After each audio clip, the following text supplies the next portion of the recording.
Ok, Bien, pues buenos días a todos, todas. Buenas tardes o buenas noches según el momento en el que se puedan ver este video, esta sesión del seminario. Y ahora tenemos el gusto de presentar a Daniel Medel Barragán con un muy sugerente texto que vamos a discutir, que lleva por título Deudas históricas e historias potenciales, hacia una historia conceptual en términos de responsabilidad histórica. Y le doy las gracias a Daniel por haber aceptado participar. Y bueno, le cedo la palabra a Daniel Lovalle, su tocayo, para que haga la presentación correspondiente. Muchas gracias. muy bien. Estamos muy contentos de recibirte, Daniel. Voy a hacer una pequeña presentación para, para introducir tu entrada en nuestro seminario. Estamos muy agradecidos de que nos puedas acompañar hoy en día. Daniel es doctorante en Historia por el Colegio de México.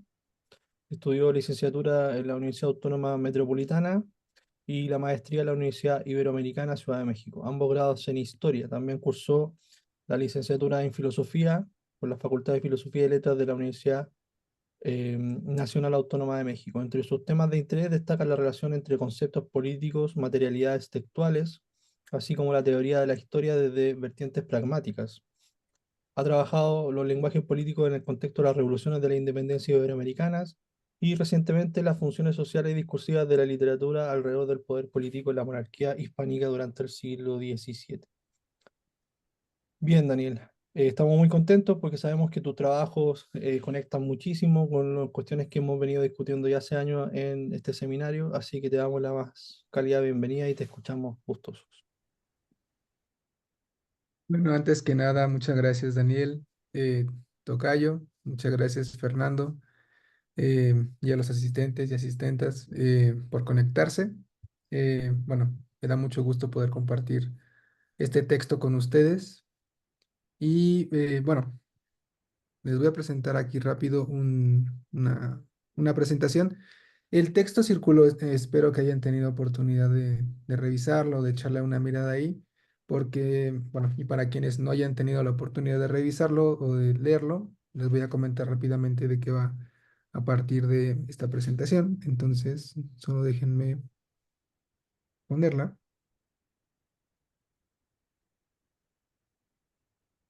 Y se ve, ahí se ve, bien, buenísimo. Bueno, el texto que les presento, que ustedes tuvieron la oportunidad de revisar, se llama, bueno, se intitula Deudas históricas e historias potenciales, hacia una historia conceptual en términos de responsabilidad histórica. Es un texto que, como ustedes pudieron ver, pues se pregunta por ciertas cuestiones en términos de lo que recientemente se ha denominado el giro ético, el giro ético en la teoría de la historia, en la historiografía y que me parece muy interesante para empezar a problematizar y a situar qué hacemos como historiadores e historiadoras y cuál es nuestra labor en términos teóricos y historiográficos desde nuestras condiciones de existencia y desde nuestras condiciones de posibilidad, ¿no? En México, por ejemplo, tenemos una serie de circunstancias que ustedes pudieron ver un poco en el texto que me parece inciden y que tendríamos que tomar más en cuenta en términos de una responsabilidad con las temporalidades, con las maneras en las cuales operamos con el pasado y también con los fantasmas de ciertos pasados que ahorita voy a comentar un poquito. Uy. Bueno, la estructura de la presentación y del texto también, ustedes lo pudieron revisar, son cuatro apartados, ¿no? El primero lo entiendo como una suerte de invitación a evitar la deuda histórica que tenemos con ciertas experiencias traumáticas y ciertas violencias de Estado que son parte del siglo XX mexicano, una historia presente que últimamente ha estado muy en boga y muy en alza, con resultados muy interesantes para la historiografía. El segundo punto es lo que intento examinar como desbrozar esta deuda histórica que tenemos con nuestras experiencias traumáticas y estas violencias de Estado a partir de ciertas operaciones de prefiguraciones en la crítica mexicana, y ahorita voy a explicar un poco más de qué va. El tercer punto es ciertas prefiguraciones que van desde la crítica feminista mexicana y que se conectan, por ejemplo, con la marea rosa, por ejemplo, perdón, la marea rosa, la marea verde en Argentina, por ejemplo, y con otros movimientos feministas a lo largo de América Latina, ¿no? Y el último punto, que es un tema también muy presente en la sociedad mexicana, es la responsabilidad histórica que tenemos a partir de las narrativas sobre la violencia ocasionada por el tráfico de drogas y estupefacientes en el territorio mexicano, ¿no? Y que es digamos, son narrativas interesantes porque empiezan a incidir en las formas en las cuales nos relacionamos con los pasados y también en las formas en las cuales operamos con conceptos históricos y políticos, como ya en un sentido más de historia conceptual. Bueno, para esto retomo digamos, tres discusiones teóricas historiográficas que están ahora digamos, muy presentes en la escena teórica. La primera es el libro reciente de una teórica israelí, Ariel Azoulay, Historia Potencial. Ariel Azoulay es muy interesante en cuanto a lo que propone, porque ella intenta desbrozar ciertas categorías teleológicas en cuanto a la violencia, y es muy localizado este aspecto, en cuanto a la violencia dentro del conflicto palestino-israelí, ¿no? Entonces, ella lo que hace es preguntarse por ciertos contratos civiles, también para preguntarse ¿qué pasaría si a partir de esta desteleologización de las categorías de la violencia o de las categorías históricas con las cuales se ha visto el conflicto palestino-israelí, observamos que hay intentos de reconciliación y que hay intentos de cooperación entre ambos pueblos, y que en el fondo lo que esas narrativas de violencia intentan ocultar son esas prefiguraciones o esos intentos utópicos de convivencia, de reconciliación, de un poco de virtud cívica, ¿no? Entonces, es muy interesante esta propuesta de Azoulay porque nos permite empezar a ir un poco a contrapelo o hacia atrás sobre estas narrativas muy estructuradas o muy lineales en cuanto a términos de violencia, y nos empieza a poner en tensión sobre también cómo nos relacionamos con los pasados, ¿no? Más allá de estas narrativas de violencia, ¿no? La segunda discusión que tomo en cuenta es la de Domanska, que es una teórica muy interesante, eh, polaca, y que recientemente en History and Theory publicó un texto que se llama Humanidades Prefigurativas, ¿no? Bueno, yo pongo ahí como el texto ahí. Em, lo que ella se propone, y es muy interesante este texto, es recuperar ciertas dimensiones de futuridad para las humanidades. Es decir, se pregunta en este texto, ¿cómo podemos operar con las humanidades hacia el futuro y cómo podemos incidir en las aperturas de posibilidad, en las tomas de decisiones y en ciertas aperturas temporales o ciertas aperturas contrarias a estas teleologías o estas narrativas muy establecidas desde las humanidades? Y lo que la apuesta de Domanska es que hay ciertas dimensiones de futuridad y ciertas humanidades que operan con categorías utópicas, ahorita las voy a mencionar un poco más, y a partir de las cuales podemos empezar a movilizar nuestras operaciones historiográficas y teóricas hacia el futuro, ¿no? Y eso implica otra relación con el pasado distinta con la cual con la cual operamos por lo general, ¿no? Y la tercera discusión es la que bueno, la que proponen tres autores, cada uno con distintos textos, Berbenach, Claire Norton y Mark Donnelly, sobre la responsabilidad histórica. Berbenach, por ejemplo, en un texto no tan reciente, me parece que es su tesis doctoral sobre violencias de Estado, memoria, en las dictaduras cívico-militares, por ejemplo, en Argentina, en Sierra Leona y en otros contextos, propone que hay que deconstruir estas violencias de Estado, y hay que atender al tiempo de los espectros y como una forma de relacionarnos con nuestros pasados difíciles, ¿no? Norton y Donnelly, en otro texto que se llama Historias Liberadoras, lo que proponen es que tenemos que tomar más en cuenta los pasados prácticos, ¿no? Retomando esta distinción del último Hayden White entre pasado práctico y pasado histórico, tenemos que tomar más en cuenta los pasados prácticos al momento de relacionarnos con la historia, ¿no? Y hay que entender que el uso de los pasados en términos prácticos por parte de los movimientos sociales, movimientos civiles, reclamas, demandas sociales, en el fondo es una relación con el pasado muy interesante y nos llama como historiadores e historiadoras a tener cierta humildad epistémica de cara a estas aproximaciones con el pasado que son válidas en sí, que tienen legitimidad y que tensionan nuestras operaciones historiográficas, al tiempo que también nos invitan a tener cierta responsabilidad ético e histórica con estas operaciones historiográficas. Entonces, como ustedes pudieron revisar en el texto, planteo a partir de estas discusiones, me pregunto, bueno, ¿y qué pasa en la crítica mexicana, ¿no? ¿O qué pasa en nuestro contexto mexicano? ¿Qué pasa con nuestras críticas contemporáneas mexicanas? Y a partir de esa pregunta, pues muy amplia, también me pregunto, bueno, ¿y de qué conceptos disponemos actualmente para pensar en nuestras futuridades, para pensar en nuestras relaciones con los pasados desde el contexto historiográfico mexicano? Cuando digo contexto historiográfico mexicano, también quiero decir que, digamos, no es como un nacionalismo metodológico, sino que también se engarza con otras discusiones en el Cono Sur, en Europa, en Estados Unidos, etcétera, ¿no? Digamos, es un contexto abierto, pero lo que me interesaba en el texto es justamente preguntarme si disponemos de conceptos políticos, sociales y temporales para pensar en nuestros futuros y en nuestros pasados más allá del registro historiográfico, ¿no? Un poco en guiño con estas aproximaciones de Norton y Donnelly, ¿no? Y, bueno, y claro, y Bervenach. Lo que pienso a partir de esas preguntas es que hay ciertos textos prefigurativos que nos invitan a pensar en relaciones afectivas con temporalidades históricas recientes, sobre todo estas temporalidades que son difíciles de pensar y de sentir, ¿no?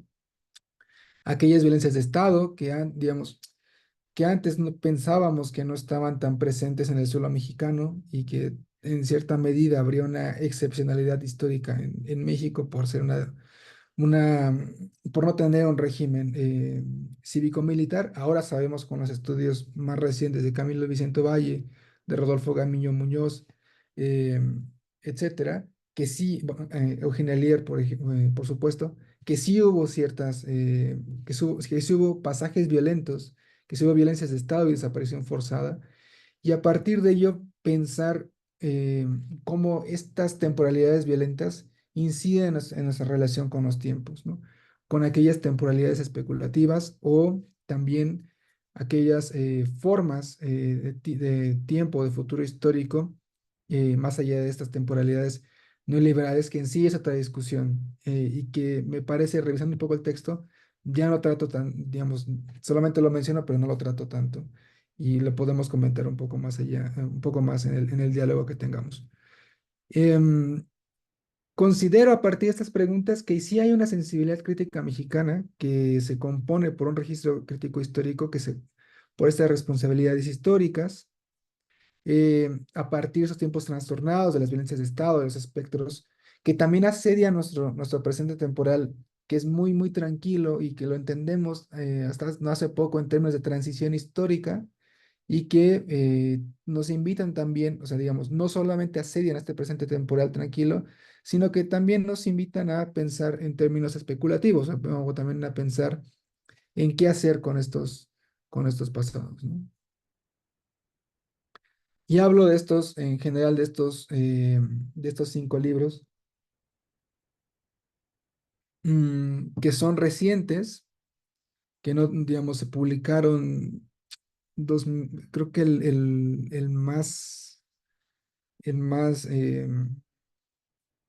más antiguo, por así decirlo, se publica en 2018. Entonces no tiene ni 10 años que se publican estos libros.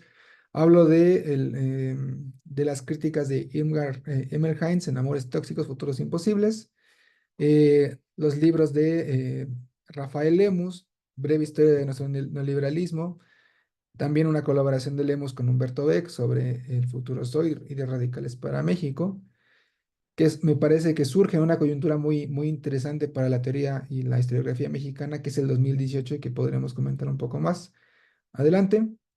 El libro de Osvaldo Zavala, por supuesto, Los cárteles no existen. y Tiempo Suspendido, una historia de la desaparición forzada en México de Camilo Vicente Ovalle. Ahora, voy un poco más rápido porque si no creo que no me va a dar tiempo. ¿Por qué entender estas humanidades prefigurativas o por qué leer estos textos a la luz de las humanidades prefigurativas? Me parece que, retomando a Domanska, estas humanidades prefigurativas funcionan como operadoras temporales que accionan expectativas en términos de utopías realistas, en términos de justicia epistémica, epistemologías sustentables y periferias epistémicas. De hecho, me parece que estos textos o estos libros, o esta crítica en sí, forma parte de una periferia epistémica que se forma en América Latina, claro, en conexión con otras latitudes. Por ejemplo, Lemus dialoga con el suelo norteamericano, Osvaldo Zavala también escribe desde Estados Unidos, me parece, desde Colombia, si no estoy mal. Y bueno, Emil Heinz también, digamos, tiene ciertas conexiones con otras latitudes teóricas y críticas, pero en sí me parece que es una periferia epistémica que tendríamos que tomar en cuenta y que también funciona, digamos, como una suerte de crítica o de epistemologías desde contextos latinoamericanos sobre problemas latinoamericanos y que en cierta medida también se ha exportado o que también ha dialogado con otras latitudes. Estas humanidades prefigurativas también se basan en experiencias y en amenazas reales, como dice Domanska, ¿no?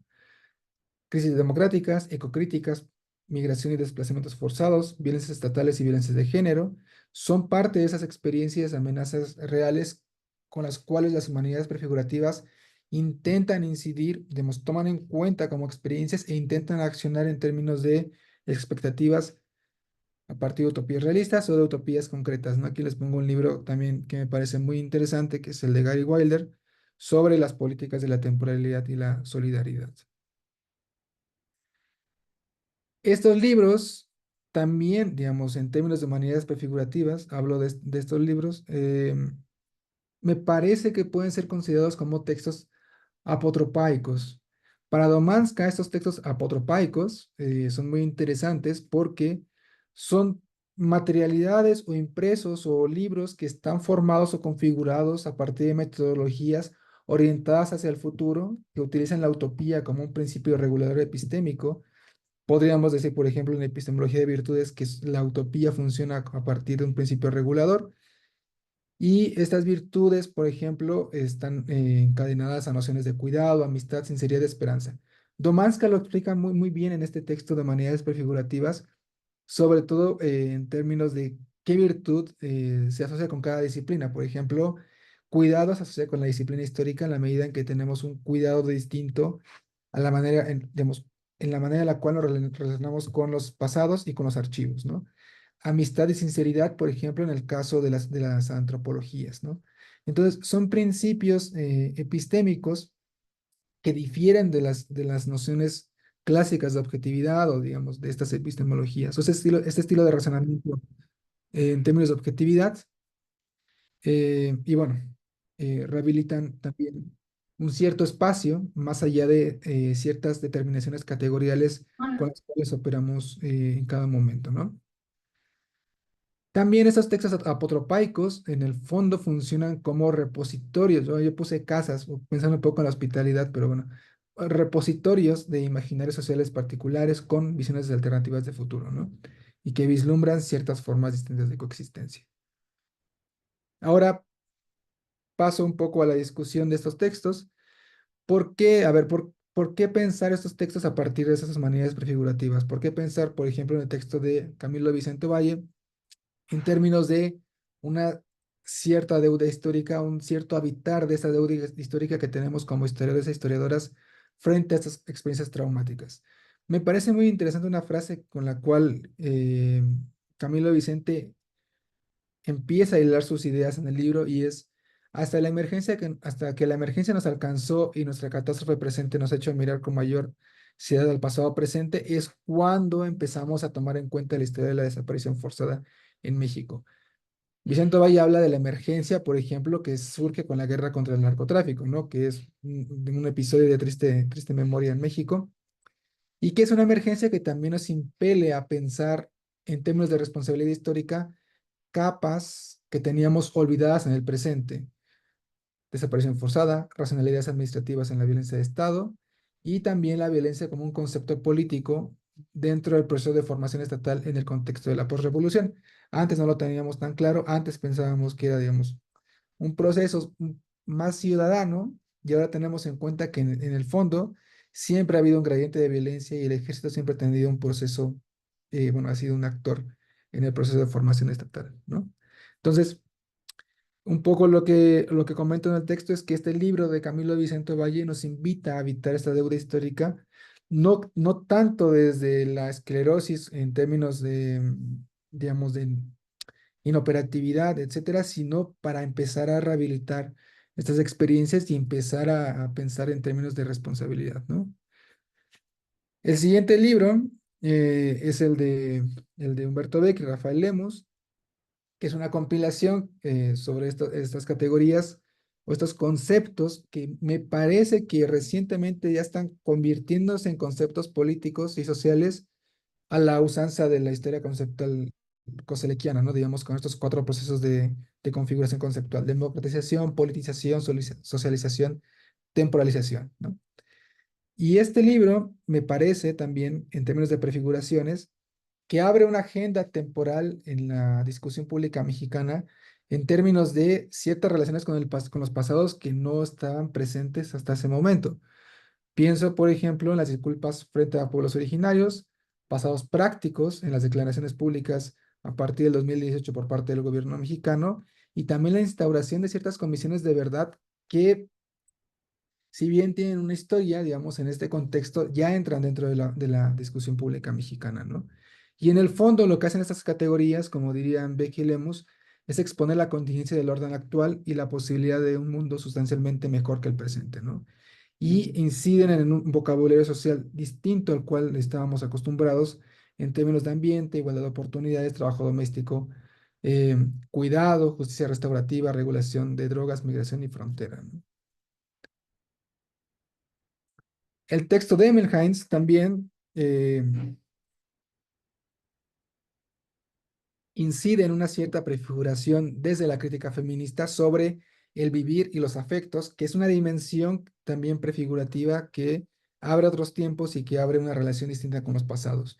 Sobre todo, retomando un poco a Verónica Gago también, porque estas aproximaciones abren espacios, generaciones y cuerpos que no se reconocían antes y que estaban ahí, al menos en el contexto mexicano, ¿no? A partir de estas prefiguraciones, también podemos observar interrogaciones desde los conceptos de cuidado, precariedad, aquí puse prevariedad, disculpen por el error de dedo, y la violencia doméstica. A partir de tres aspectos. Primero, cómo nos relacionamos con el trabajo y con nuestras deudas cotidianas y actuales, ¿no? Digamos, siempre estamos pensando, digamos, en algún momento todas y todos hemos tenido alguna deuda económica por ahí, ¿no? O, digamos, sacamos alguna cosa a crédito, etcétera. Eso incide en nuestra subjetividad y eso incide en nuestra cotidianidad. ¿Cómo nos relacionamos con estas deudas desde nuestra cotidianidad? Y que también puede incidir en la manera en la cual nos relacionamos con el futuro y con los pasados. El segundo punto: cómo operar con o, digamos, qué hacer frente a las futuridades heteronormativas. Hay una discusión ahí muy interesante que va desde Penélope Dotcher hasta Lee Edelman sobre los futuros reproductivos, los futurismos reproductivos, y me parece que desde la crítica feminista, que también con la cual opera Emil Heinz, y también en diálogo con Verónica Gago, hay una crítica sobre la prefiguración desde estos futurismos, sobre esos futurismos reproductivos y sobre como bueno, ciertas matrices heteronormativas, ¿no? Finalmente, algo que me parece muy interesante y que se liga con el texto de Camilo Vicente Valle, sobre todo en el caso de Gladys López Hernández, son entender, por ejemplo, ciertos conceptos que surgen de los movimientos feministas como ovarimonio, en contraposición, por ejemplo, a testimonio, ¿no? Como principio epistémico para evaluar narrativas, ¿no? Y aquí Emil Heinz pone los casos de Ley de Fopa, Gladys López, Alicia de los Ríos, Tina Modotti, como testimonios y narrativas que nos ayudan también a tensionar esos principios epistémicos que también podemos cuestionar desde el género y también desde ciertas lecturas, por ejemplo, en términos de justicia epistémica, ¿no? Sobre los pasados. Uno de los, bueno, el último punto sobre estos libros es un texto muy interesante de Zavala que salió no hace mucho también. Y es el caso de las narrativas de la violencia por drogas, ¿no? Que es un tema difícil, pero que sí, digamos que como historiadores e historiadoras, y a partir de esta invitación en términos de responsabilidad histórica, pues nos toca empezar a cuestionar y empezar a pensar qué implica, por ejemplo, hablar o hacer una operación historiográfica a la Michel Desertot, por ejemplo, desde estos contextos de violencia o desde esta sensibilidad que opera, digamos, a muchos niveles. Y esto se habla, por ejemplo, de un poco a partir de Zavala, desde ciertos límites epistemológicos, a partir de las representaciones del tráfico de drogas y también ciertas sensibilidades que dependen de producciones culturales como series como Narcos, Narcos México. Bueno, recientemente está esta discusión sobre los correos tumbados y Peso Pluma, etcétera, que son parte de sensibilidades que tenemos que tener en cuenta, me parece, como historiadores e historiadoras, evidentemente con, digamos, una responsabilidad histórica y epistémica, y empezar a pensar qué implica hablar desde esta sensibilidad que nos rodea, ¿no? Y en la cual también estamos insertos, ¿no? También implica empezar a pensar en ciertas formaciones de conceptos espaciales que son muy interesantes y que ya añadimos a nuestro lenguaje político y cotidiano, ¿no? Ya hablamos siempre, bueno, en su momento de plaza, de frontera, de cártel, ¿no? Ya lo incorporamos dentro de nuestros límites epistémicos y epistemológicos y hablamos a partir de ello y operamos con digamos, operamos desde estos límites sobre la realidad mexicana, ¿no? Y esto habla también de, en términos de una historia conceptual, un poco más a la Carlo Galli, a la escuela de Padua, ¿no? De Sandor Quiñola, de Giuseppe Russo, desde empezar a pensar qué implica hablar desde estos conceptos espaciales y estos límites epistemológicos sobre lo que pareciera una condición postsoberana de lo político, ¿no? Y aquí es donde se engarza las prefiguraciones también con la historia conceptual, em, digamos, más, digamos, iba a decir más pura, pero bueno, digamos, como más, más institucional, por así decirlo, ¿no? Y habla, por ejemplo, qué implica hablar desde la falta de Estado, desde las consideraciones que tenemos sobre la falta de Estado en ciertos territorios mexicanos, ¿no? Digamos, estas discusiones lo que hacen no resuelven, digamos, estas contradicciones o estos problemas, pero sí nos invitan a empezar a pensar y a tomarlos en cuenta como parte de nuestra responsabilidad histórica y temporal, por supuesto, ¿no? Y bueno, a manera de cierre, para empezar el diálogo, me parece que estos textos, digamos que de entrada sí hay una crítica prefigurativa mexicana, que si bien no se enuncia como tal, sí está presente en distintos gestos y en distintas teorías, en distintas historiografías, y que empiezan a hablar de cierto trastocamiento de los conceptos que teníamos como sociedad mexicana y como crítica, crítica mexicana y también historiografía mexicana a partir de cuatro procesos complicados y difíciles: violencias de Estado, desapariciones forzadas, violencias de género y el narcotráfico. Esos problemas tienen toda una historiografía y tienen también toda una discusión muy interesante con la cual no toco, digamos, de manera puntual en el texto y que sería interesante para empezar a dialogar con las sociologías, con la ciencia política, relaciones internacionales y economías sobre, digamos, qué implica historizar desde estas condiciones, ¿no? Y pienso que también estos textos nos invitan a formar una agenda conceptual en términos prefigurativos desde al menos cuatro puntos. Uno es el habitar entendiéndolo como ser responsables en términos históricos y políticos, estas semánticas de estos procesos de violencia, intentar también abrazar estos espectros que surgen de estos pasados convencionales y que asellan nuestras historiografías y que tendríamos que ya empezar a incorporar como parte de una historiografía prefigurativa y también con la utopía como principio regulador, ¿no?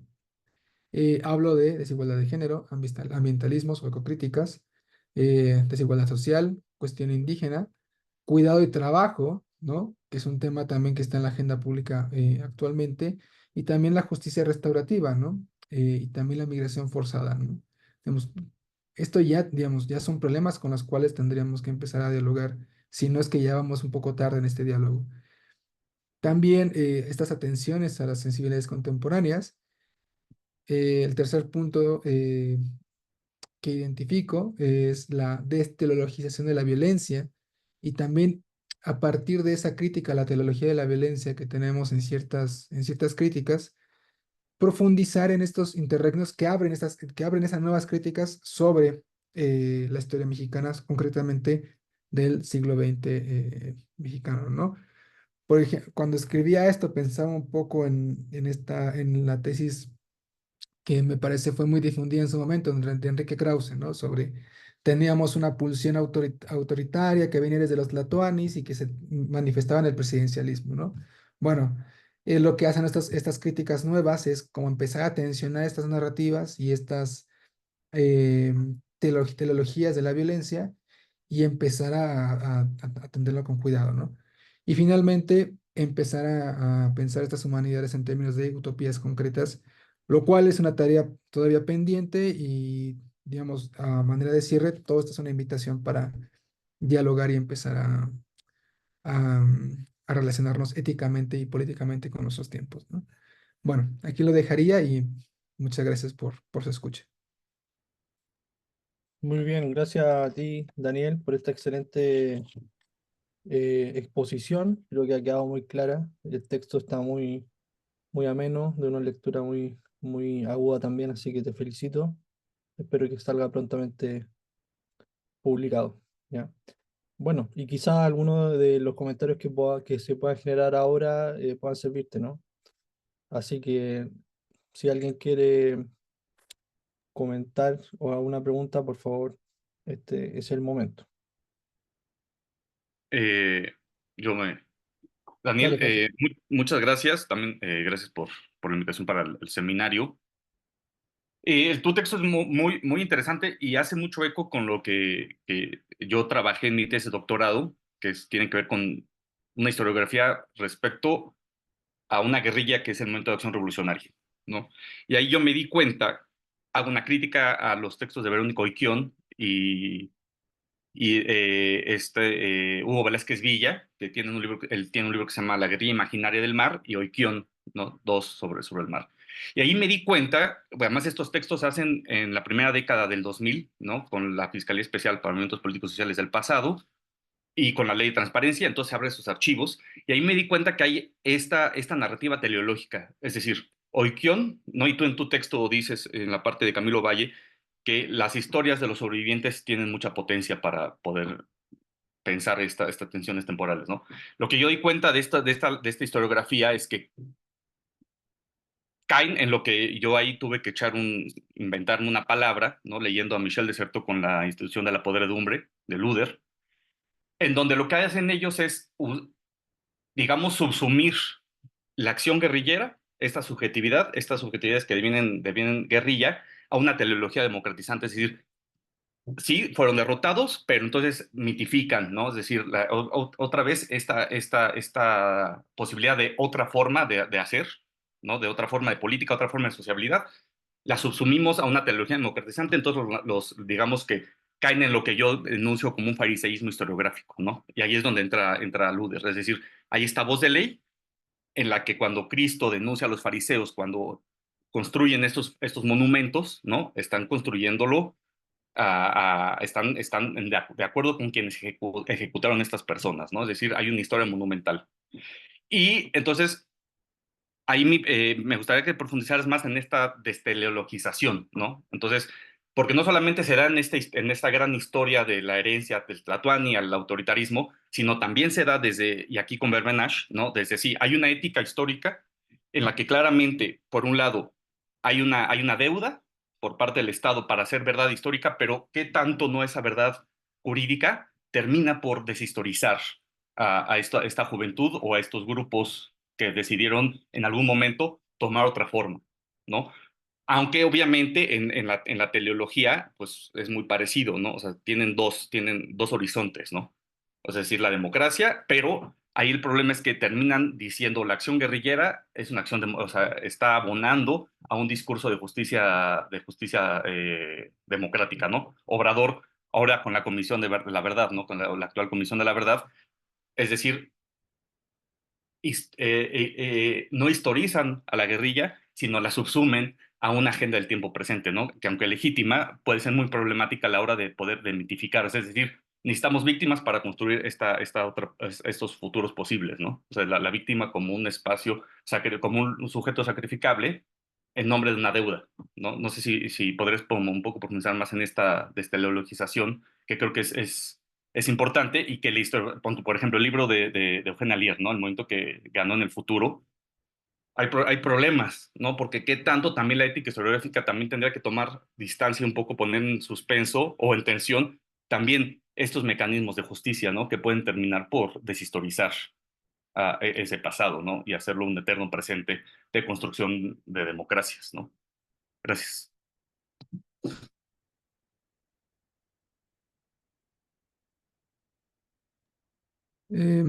¿Juntamos preguntas Vamos, o no? vamos contestando inmediatamente, ¿te parece? Ah, buenísimo. Bueno, Bueno, Francisco, muchas gracias por tu pregunta. Eh, claro, estoy al tanto de tus investigaciones y también de la propuesta que tienes sobre el fariseísmo historiográfico y esta crítica que haces a la historiografía del mar. Eh, bueno, de entrada yo estaría de acuerdo con esa crítica que haces a la historia monumental, ¿no? Creo que es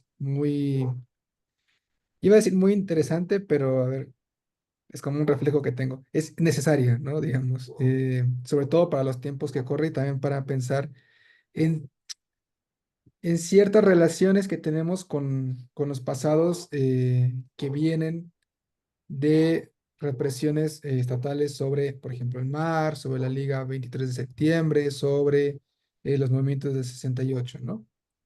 Y creo que una forma de destelogizar esta historia monumental viene me parece que de dos vías, y espero que con esto pueda responder tu pregunta. La primera vía viene de empezar a historizar el papel del Estado que tiene, digamos, el papel del Estado o el rol que el Estado jugó dentro de estos episodios, ¿no?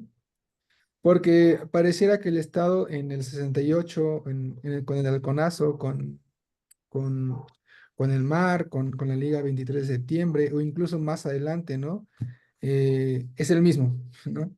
Entonces, me parece que ahí se juega una teología muy interesante de entender el Estado casi como un ente omnipresente, etcétera, ¿no?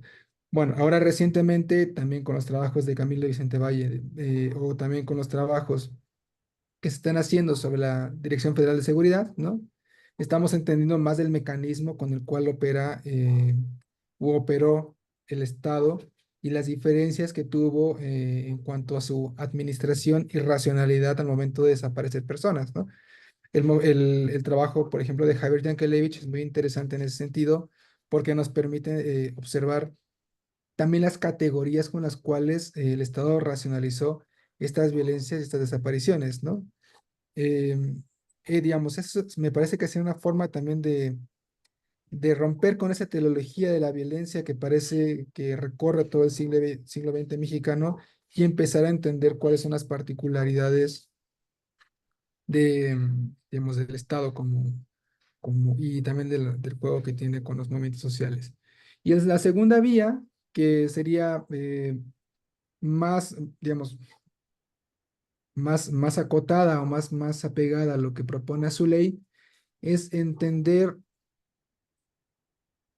o empezar a reconstruir, mejor dicho, la violencia constituyente de estos procesos de desaparición, exclusión y violencia, ¿no? Y empezar a entender que justamente el Estado tuvo un papel, que digamos que la violencia tuvo un papel fundamental en la Constitución del Estado mexicano, y a partir de ello empezar también a teleologizar, ¿no? A romper con las teleologías como de esta transición democrática o de esta suerte de ciudadanización del Estado a partir de Miguel Alemán Valdés en el caso mexicano, ¿no? Y entender que la violencia siempre ha estado ahí, ¿no? Y a partir de ello, como propone a su ley, empezar a desbrozar como esas capas semánticas, esas sobredeterminaciones de la violencia que se juegan sobre todo en el caso, pues justamente de los regímenes autoritarios, por así, digamos que así se denominaron en ese momento del Estado mexicano, ¿no? Am, y esto también implica empezar a cuestionar con qué teorías examinamos esas violencias y con qué teorías estamos examinando o categorías estamos examinando el Estado o la formación del Estado en el siglo XX.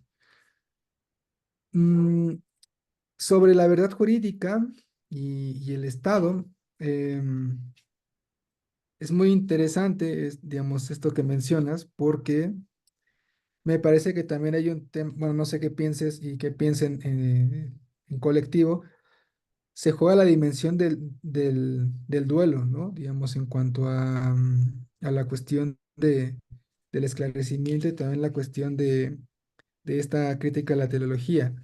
Por ejemplo, ciertas menciones hablan, digamos, por parte de los movimientos sociales, hablan de que aun cuando el Estado les dé una verdad jurídica, una verdad cívica, por así decirlo, no están de acuerdo con esa verdad porque saben que hay, digamos, que hay ciertos ocultamientos y que también hay un cierto duelo ahí por tener en la medida en que no reconocen que el Estado, por ejemplo, les entrega los restos en bolsas de basura, ¿no? Que recientemente pasó en México, ¿no? Entonces, hay una dimensión de duelo muy interesante por examinar y que rompería y que también creo que sería parte de esta crítica a la teleología, pues también no solamente del Estado, sino también de las narrativas que se disponen sobre ciertas verdades jurídicas. El caso de Ayotzinapa es muy claro también, ya como yéndonos más al presente. Lo que decía Murillo Caram, por ejemplo, ¿no? El caso de la verdad histórica, me parece que es una suerte también de verdad jurídica que viene desde ciertas instituciones estatales y que buscan sobredeterminar y sobre ocultar o lo que diría a su ley, ¿no? Como borrar y silenciar violentamente como ciertas evidencias para dar pie a la reconciliación de la sociedad mexicana en estos contextos, ¿no? A ver, aquí esto es muy interesante porque a su ley también utiliza la noción de reconciliación y también tendríamos que empezar a pensar junto a su ley y desde a su ley si digamos, ciertas espectralidades de los pasados violentos en el fondo no siempre están accediendo los procesos de reconstitución y reconciliación. No sé, por ejemplo, lo que menciona Nicole Lore en su momento, ¿no? Sobre el perdón como parte de la constitución de la ciudad en Atenas, etcétera. Digamos, son cuestiones que empiezan a tensionar y que en sí me parece que abren más preguntas que respuestas, ¿no? En el caso mexicano al menos, ¿no? Que es una historiografía reciente, o sea, no tiene mucho tiempo, tendrá 30 años si no estoy mal. No sé si respondo con esto. Muchas gracias. Gracias, Daniel. Bien, gracias Francisco por tu pregunta y comentario muy atingente. ¿Alguien más quiere alzar la voz?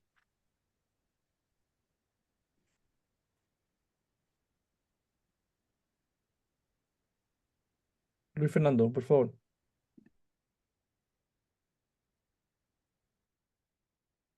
Luis Fernando, ¿no? Luis Fernando Contreras. Sí, Adelante, ¿y ahí Luis. se escucha? Saludos. Saludos. Hola, doctor Betancourt, saludos a todos. ¿Ya me escuchan? Sí. Sí, perfecto. Oh, ok. Igual, Daniel, muchas felicidades por tu texto.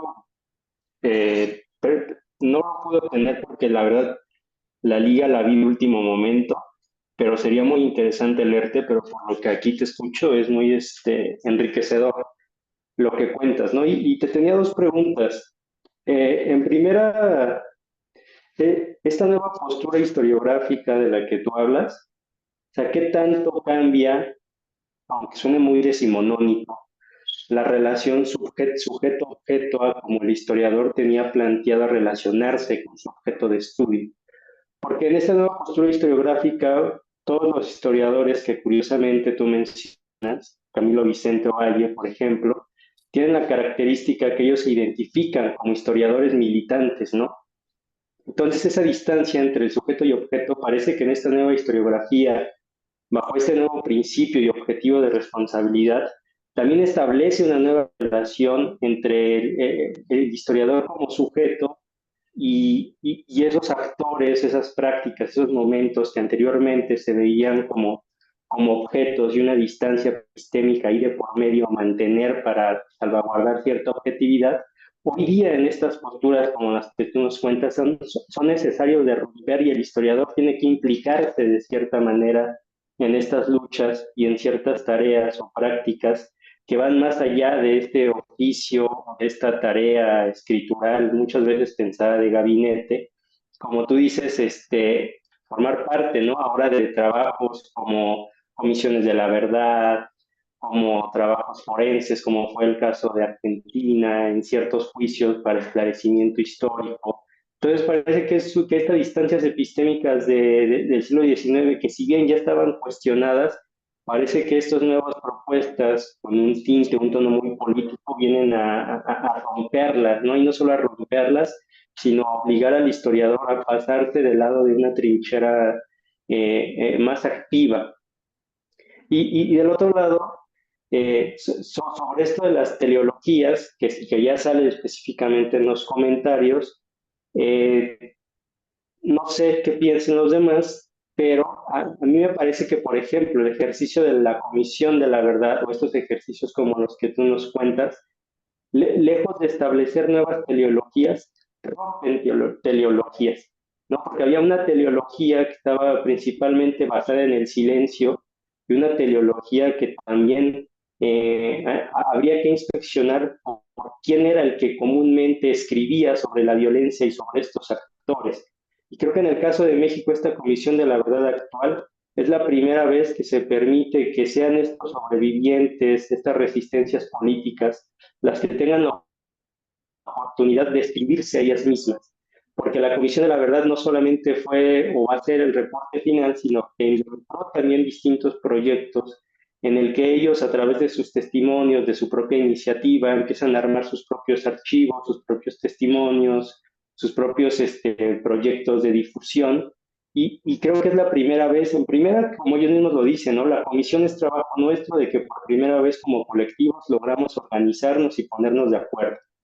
Y segunda, cómo a través de ellos el testimonio y estas nuevas producciones que surgen y se exacerban en el contexto de la comisión, es la primera vez que ellos son los que se escriben a sí mismos y los que diversifican esas narrativas, como tú bien mencionaste, eran narrativas excepcionalistas que hablaban de que México era una excepción en donde no había ocurrido una dictadura y que por lo tanto no había existido un régimen de violencia como en el Cono Sur, ¿no?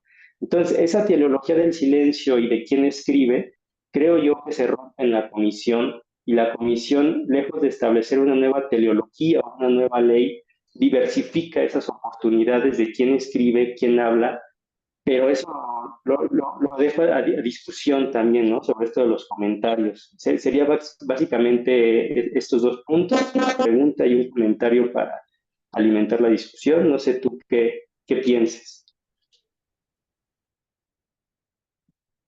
Bueno, Luis, muchas gracias por tu pregunta y tu comentario. Eh, Son muy interesantes, sobre todo considerando, bueno, que tú trabajas también la cuestión del archivo, ¿no? En Chile, y los usos del archivo en la dictadura cívico-militar chilena. Mm, bueno, a ver, cuando te escuchaba un poco sobre la pregunta en términos de si esta crítica incide dentro de la relación sujeto-objeto, me parece, digamos, de entrada sí. Eh, Creo que el historiador como sujeto y la historiadora como sujeto, como sujeta, que ya está en constante implicación con estas formas de historizar, em, rompen con esta distancia entre el sujeto y el objeto a partir de dos vías. Primero, en la medida en que ya reconocemos que que los pasados violentos tienen ciertas características espectrales que desbordan los contextos históricos, por ejemplo, ¿por qué nos sigue asediando el fantasma del 68 dentro de la democracia actual mexicana? Eso ya nos da pie para pensar que esta relación sujeto-objeto, quizás si no desplazada como tal, sí ya está en cierta medida tensionada, ¿no? Digo desplazada, no tan, digamos, digo no desplazada del todo porque quizás seguimos operando con los marcos kantianos, ¿no? Pero bueno, en el fondo sí está tensionada. Y esto también habla de dos cuestiones. Una es que em, los movimientos sociales y políticos ya empiezan, digamos, no es que ya empiecen, sino que ya están y ya han utilizado las operaciones historiográficas para digamos, para sus propias demandas, ¿no? Por ejemplo, Donnelly y Norton lo explican muy bien en ciertos movimientos como Occupy Wall Street en Estados Unidos, como ciertos movimientos como el 15M en España, etcétera, o ciertos movimientos de carácter internacionalista, por ejemplo, en torno al tercermundismo actual, que ocupan ciertas recuperaciones históricas que antes podríamos decir eran operaciones historiográficas clásicas de los historiadores e historiadoras, pero que ahora se ocupan de manera vernácula, es muy interesante eso, y de manera práctica para formar y vehicular pasados que son parte de las demandas y de las recuperaciones y también de las reivindicaciones que esos movimientos hacen. Entonces, ahí ya hay una, digamos, en términos metodológicos, heurísticos y teóricos, esas operaciones también ya están escapando y ya han escapado a las operaciones clásicas del historiador e incluso me parece a la relación sujeto-objeto con las cuales estábamos acostumbrados y acostumbradas. Eh, y es muy interesante esto porque lo que tú mencionas, Luis Fernando, es, digamos, la implicación de los historiadores e historiadoras dentro de las comisiones de verdad y la apuesta de las operaciones historiográficas y teóricas y de los marcos analíticos a estas operaciones forenses y que son como parte de la discusión pública y parte también de la constitución de una democracia en México, ¿no? Entonces, en esa medida, sí, creo que esta relación sujeto-objeto ya está tensionada y que sí digamos, que sí digamos, la desbordan. La cuestión del historiador militante, la historiadora militante es muy interesante también porque da cuenta también de cómo el giro ético cada vez va más allá y se va introduciendo más en las consideraciones de los historiadores e historiadoras. Y esto también, digamos, como me interpela de manera personal porque a ver, yo lo que hago es trabajar el siglo XVIII, ¿no? Y es muy interesante porque lo que me pregunto a cada momento es, bueno, trabajo la economía política en el siglo XVIII. ¿Cómo relacionar esta economía política del siglo XVIII con los problemas actuales, ¿no? Precariedad, vulnerabilidad, cuidado, violencias de Estado, violencia de género. Y lo que he encontrado es que en términos historiográficos hay una distancia histórica muy o una frontera temporal que tendríamos que empezar a cuestionar, ¿no? Digamos, desde el presente. Entonces, un poco también el texto que les comparto y bueno, que les compartí hoy, que también les puedo compartir después si me pasan sus correos, en caso de que no hayan tenido oportunidad de revisarlo y cuando tengan un tiempecito de hacerlo, pues es justamente parte de esta incomodidad, digamos, de los historiadores, digamos, que trabajamos décadas o siglos antes y que en cierta medida no se relacionan con los presentes y con nuestros problemas futuros, ¿no? Porque, a ver, ¿qué relación podríamos establecer desde el siglo XVIII o siglo XIX con el antropoceno, con estas discusiones sobre el capitaloceno, el cutuluceno, las discusiones que propone Haraway, etcétera? O bueno, Manuel Bisset en Argentina, ¿no? Digamos, o todo el grupo em, de, de poshumanismos, etcétera, ¿no? Bueno, ahí habría una discusión, podríamos decir, no, arqueología de medios o ciertas cuestiones en términos de minerales, etcétera, que vienen desde el siglo XVIII y desde extractivismo, etcétera, ¿no? Todo esto para decir que me parece que esta dimensión ética y esta cuestión del historiador militante, de la historiadora militante, tendríamos que empezar a tomarla más en cuenta desde todos los ámbitos y todas las temporalidades que trabajamos como historiadores, ¿no? Y en el caso de la teoría de la historia en particular, pues es muy interesante que este reciente Congreso de Lisboa, ¿no? El de la Red Internacional de Teoría de la Historia, pues justamente se haya dedicado como tema principal a la responsabilidad histórica y a las demandas sociales, ¿no? Porque nos habla también un poco de que estamos hablando ya desde la urgencia que tenemos y desde la emergencia que ya nos alcanzó, al menos en términos globales, con el cambio climático, pero en México también con las violencias de Estado, ¿no? Digamos que es una emergencia que venimos arrastrando desde el 2000, desde 2006. Eh, bueno, eso es un poco en cuanto a tu pregunta, Luis Fernando. Y en cuanto al comentario, sí, estoy totalmente de acuerdo. A ver, algo que tendríamos que empezar a preguntarnos en términos historiográficos y que seguramente podríamos comentarle a Camilo Vicente y decirle que nos asesore un poco en ese sentido, es quién escribía sobre las violencias de Estado antes, ¿no? Y quiénes, digamos, quiénes también detentaban como el uso de la palabra en cuanto a la historiografía sobre aquello que en su momento se denominó como la guerra sucia, ¿no? Que ahora es una categoría que está problematizada y que se empieza a tensionar también, ¿no? Como en esta suerte de desbrozar las sobredeterminaciones del siglo XX mexicano. Y sería muy interesante también como historiador o historiadora militante que, digamos, que para democratizar estas narrativas o democratizar estos testimonios, mejor dicho, estos testimonios sobre las violencias de Estado, eh, pues se den las operaciones historiográficas a quienes pueden dar estos testimonios, ¿no? Digamos sería una suerte también de democratización de las teorías de la historia o de las historiografías, pienso, ¿no? Darles digamos, bueno, no darles, sino expandir o difundir o poner en la arena pública las herramientas del historiador y la historiadora para que las personas, quienes deseen hacer eso, pues compartan los testimonios a partir de estas herramientas, ¿no? Y me parece que sería una forma también de justicia epistémica en la medida en que eh, pues estaríamos dando como, digamos, ciertas facilidades o también cierta legitimidad a los testimonios más allá de quienes escribían sobre estos pasajes del siglo XX mexicano, ¿no? Bueno, lo que podría decir, Luis Fernando. Muchas gracias por tu pregunta. No sé si te respondí del todo. Sí, muchas gracias, Daniel. Felicidades. Muy bien. ¿Alguien más quiere comentar o preguntar?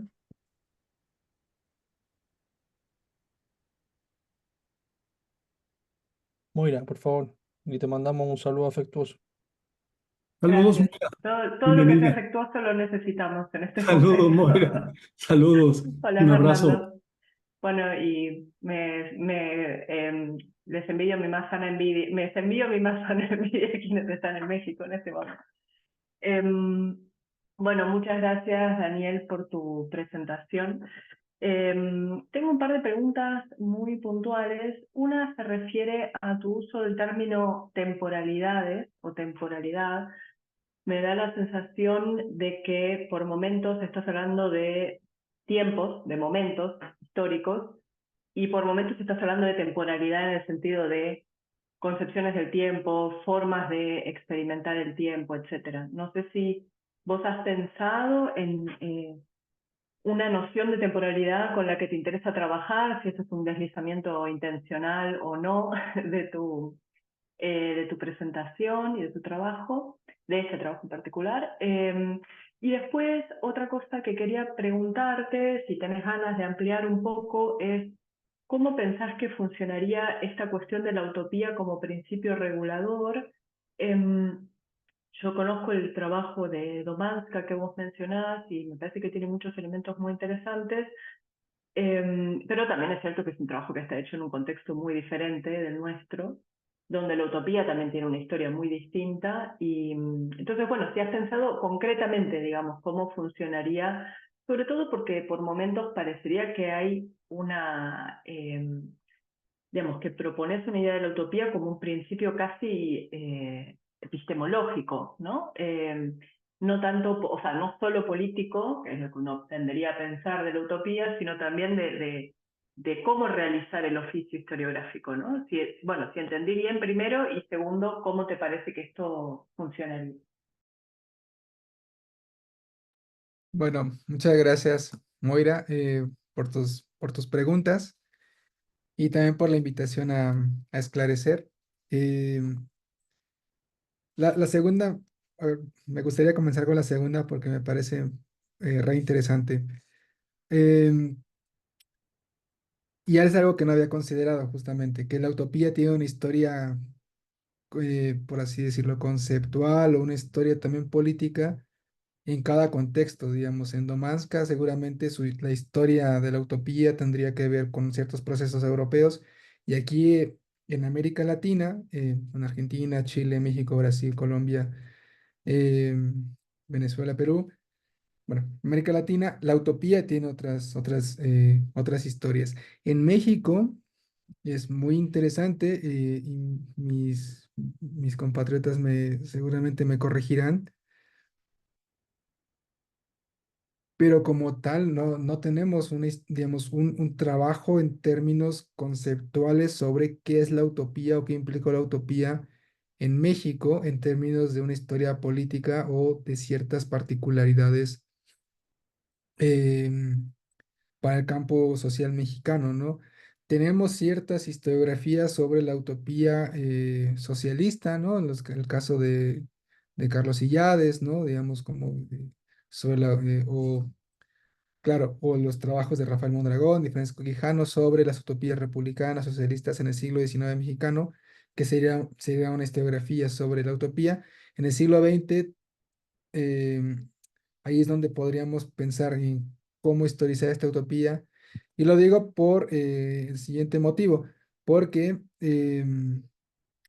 porque en cierta medida en el texto, digamos, justamente lo que pensé, y ahora me parece que tengo que volver a repensar, es que la utopía sí funcionaría como un principio regulador en términos políticos y epistemológicos, en la medida en que podría funcionar am, como una virtud epistémica en términos normativos, si se quiere decir así, y que nos permita también discernir de las historiografías, entre historiografías, entre aquellas historiografías que utilicen o que estén orientadas hacia el futuro, ¿no?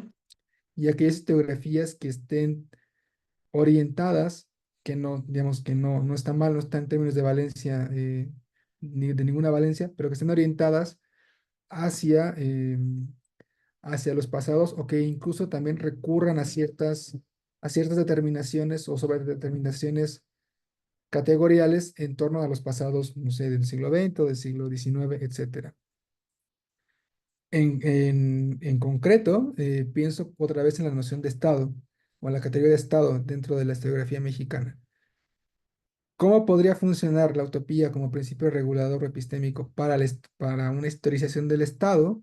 Pues podríamos pensarlo, me parece, en términos de si consideramos el Estado como una entidad monolítica, burocrática, detentora de la violencia, etcétera, y a partir de ello relacionamos nuestros pasados o historizamos nuestros pasados del siglo XX mexicano desde de esta noción, o empezamos a considerar al Estado en términos de futuridad, en términos utópicos, y eso implicaría también empezar a repensar la noción de Estado en términos de, bueno, puede ser una institución que esté sujeta a los vaivenes eh, históricos sociales, por ejemplo, que esté sujeto o que sea susceptible o porosa, como diría Luciana Cadaía, ¿no?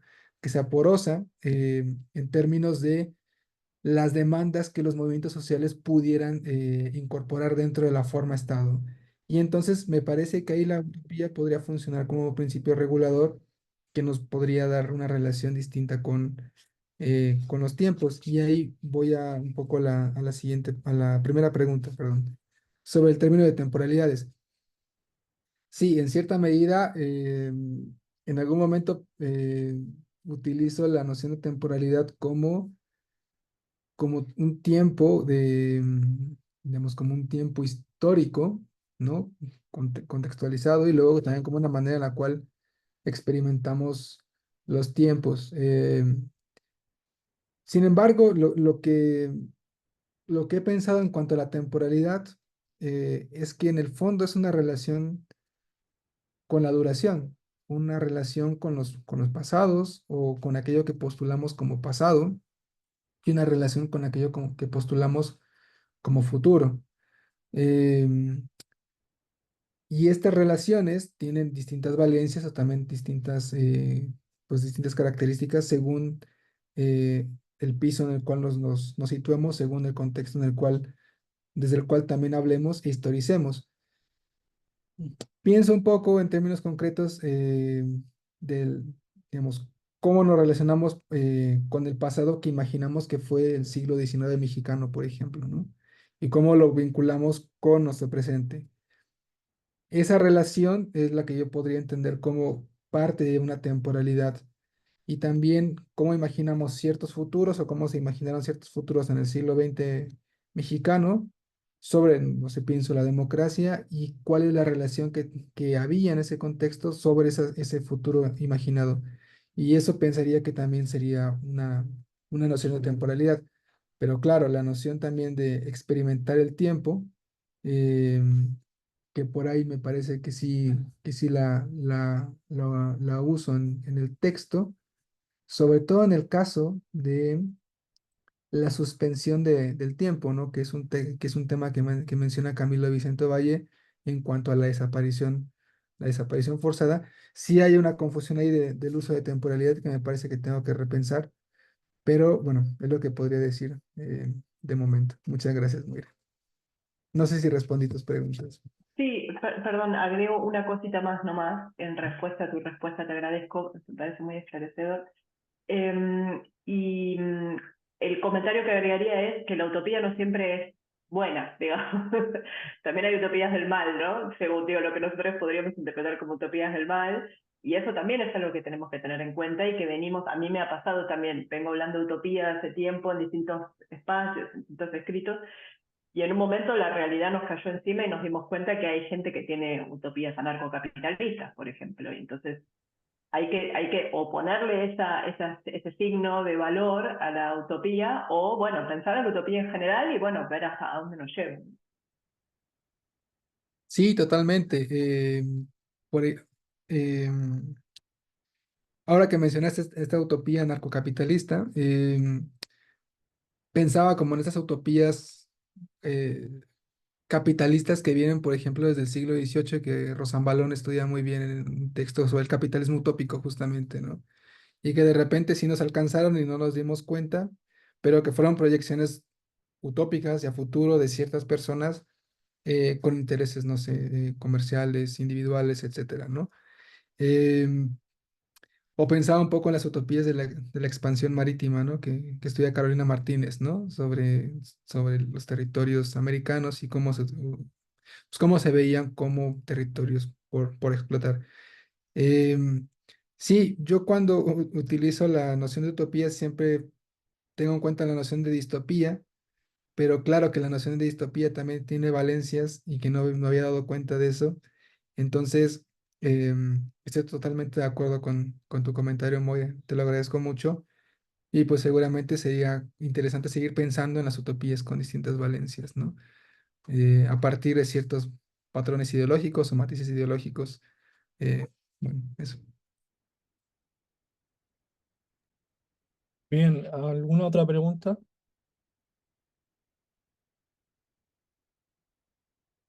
Yo tengo una, Daniel, si me permites. Am, no sé si cabe alguna distinción con respecto a estas deudas históricas entre pasados lejanos, ¿no? Y pasados que no pasan o pasados del tiempo presente, ¿no? Como se ha venido a distinguir a partir de la tesis de Rousseau, por ejemplo, la última catástrofe, y hacer esta distinción que hace varían en Mudrovich, por ejemplo, entre pasados históricos y pasados presentes, ¿no?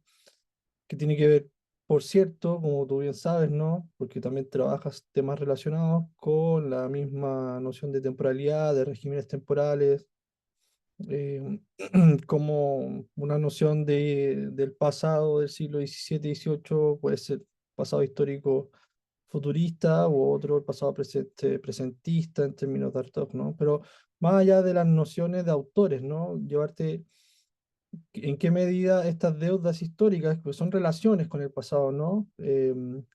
Necesitarían cierta distinción con respecto a pasados que ya pasaron, en términos de lo que te vengo diciendo, ¿no? O pasados que permanecen. Y bueno, esto también nos podría llevar a lugares muy lejanos, ¿no? De la teoría de la historia, como son la cuestión de la presencia, que efectivamente tú no trabajas, pero yo sé que conoces, ¿no? Como buen teórico que eres. Pero más que nada para la discusión, ¿no? No quiero corregirte ni nada, o sea, me parece un trabajo bien delineado. Por ahí también me sumo a la acotación que te hace Moira, ¿no? El uso de la temporalidad queda un poquito poco eh, como en el aire, ¿no? Nada, eso. Te agradezco muchísimo, Daniel.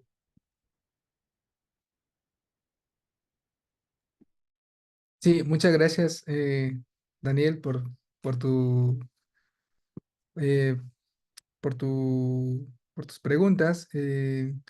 Sí, voy a tener que revisar otra vez el texto para darle otra vuelta a la noción de temporalidad. Em, y en cuanto a la noción de, ajá, muy interesante la cuestión de los pasados lejanos y los pasados que no pasan. Y me parece que también se engarzan con un montón de discusiones sobre los espectros y la presencia. A ver,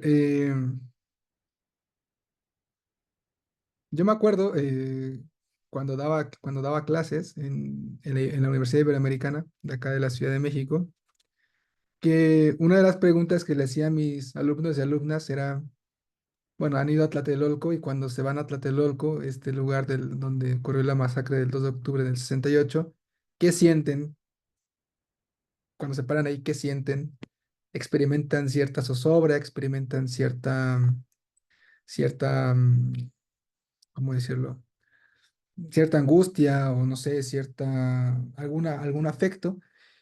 Y algo muy interesante era lo que me decían era que no, que se paraban ahí, que era un lugar que no les producía nada, que no les producía, bueno, si acaso algún sentimiento de inseguridad, pero bueno, por la zona o no, etcétera. Pero más allá de eso, no había un pasado que se quedara como pegado ahí. Y eso era muy interesante porque lo ponía en contraste con lo que mencionaba el Corrunia, ¿no? En este texto de presencia, o lo que menciona también Gumbrek sobre la noción de presencia.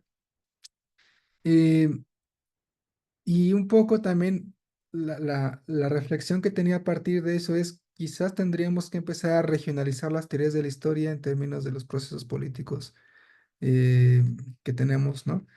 Y también de las generaciones, que es una discusión también que podríamos añadir a la cuestión de los pasados que pasan y que ya pasaron y que permanecen, ¿no? Digamos, para ciertas generaciones, qué pasados les interpelan y qué pasados no les interpelan, ¿no? Por ejemplo, para estas nuevas, bueno, a mis alumnos y alumnas, no les interpelaba tanto este pasado, no tenían esta memoria del 68, hasta que, bueno, ya pasaba la clase y ya empezábamos a comentar ciertas cosas y ya, etcétera, ¿no? Esto lo traigo a colación primero para discutir el tema de la presencia y luego también para empezar a discutir el tema de cuál es el alcance que pueden tener los pasados que se quedan pegados o el alcance que pueden tener los espectros de ciertos pasados y el alcance que puede tener en el asediar de nuestro presente, ¿no? Porque al final de cuentas es muy interesante esto. Stan Kleinberg, por ejemplo, o Derrida podrían decir, sí, bueno, los pasados tienen cierta agencia virtual y los espectros tienen cierta agencia virtual que nos asedian en el presente, pero quizás al final del día son los usuarios o son las personas o son los movimientos quienes invocan esos pasados para ciertas demandas o también para ciertas memorias. Mm, por ejemplo, en el caso de los pasados que ya pasaron, pensaba cuando comentabas esto, Daniel, en el tema de los pasados coloniales en México, ¿no? En la Ciudad de México.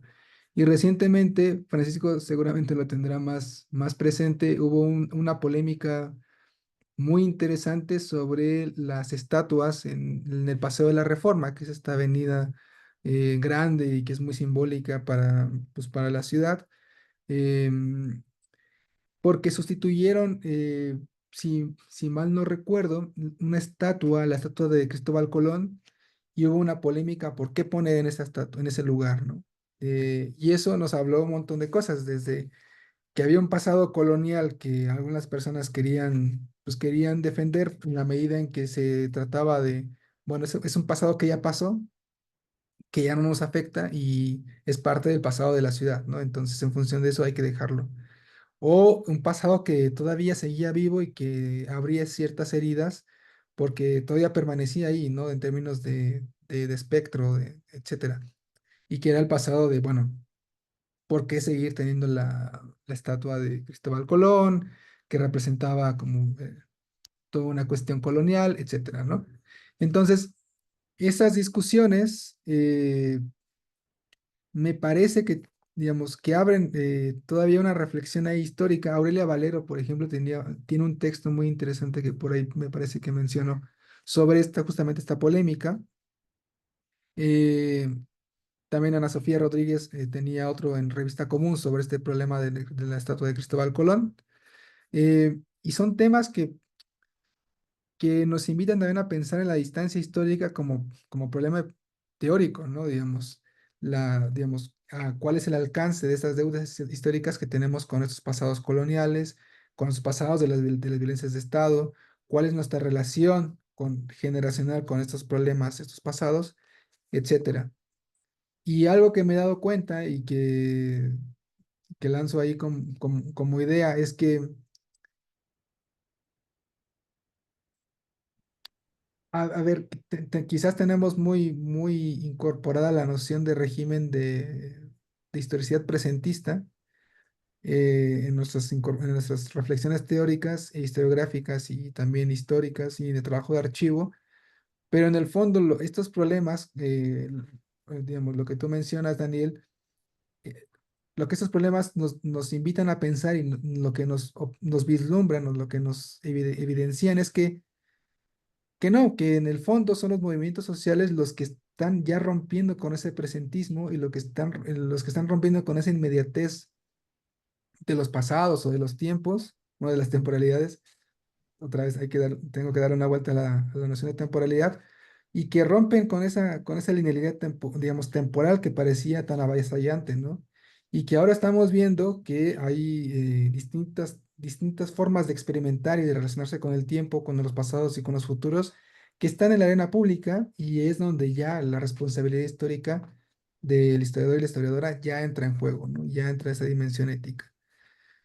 Mm, bueno, son las reflexiones que podría decir a partir de tu comentario, Daniel. Muchas Gracias, gracias. No sé si muchas gracias. respondo. Por supuesto que sí, gracias Daniel. No sé si alguien más quiere preguntar, comentar. Fernando. Está silenciado, Fernando.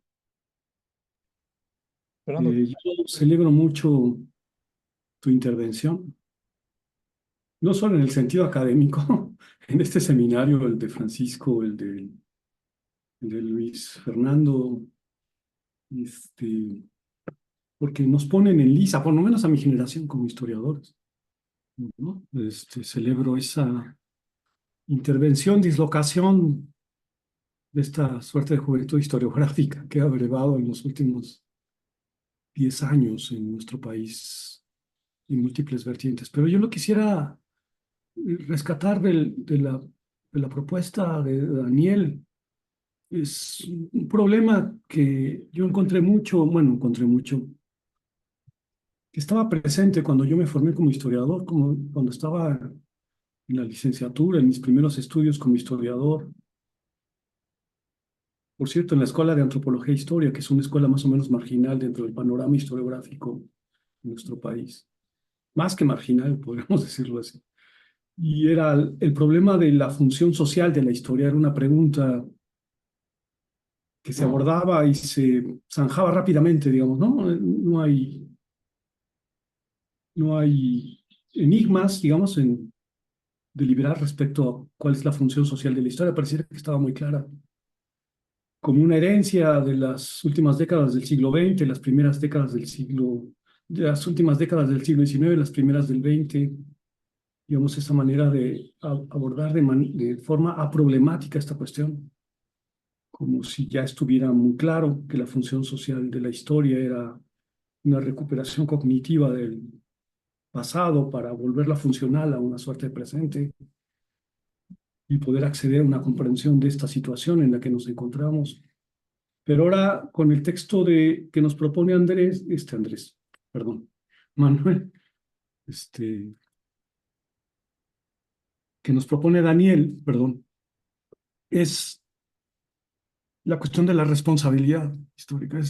Me parece que hay una sustitución. Esa problemática que se abre, cuál era la función social de la historia, ha dejado de ser pertinente, incluso como formulación de una pregunta, y ahora lo que nos propone a partir de estos textos es no solo la lógica de una sustitución, sino su desplazamiento radical y una problemática que no tiene paralelo, no tiene similitud con eso que nos interesaba hace varias décadas.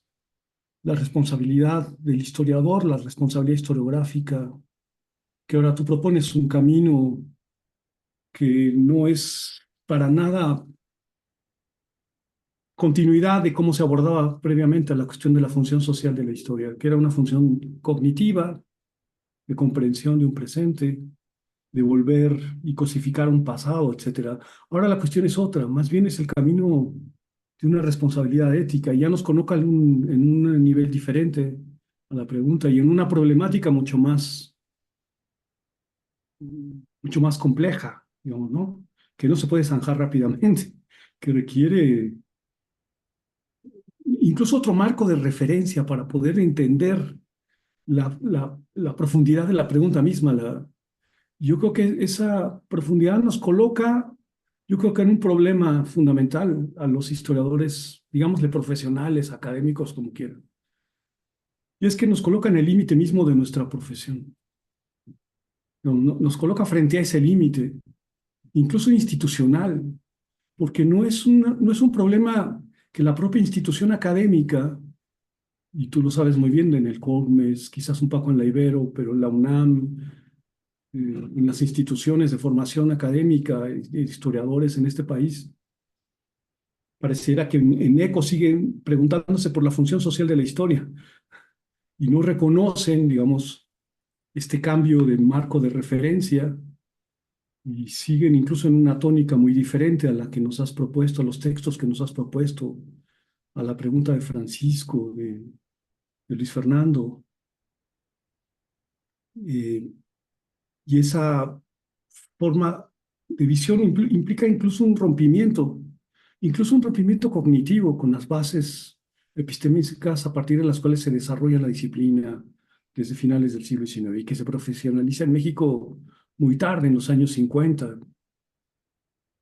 Precisamente el instituto donde trabajo creo que fue el primer instituto de investigación histórica en los años 50 en México, o sea que muy tarde se produce esa formación.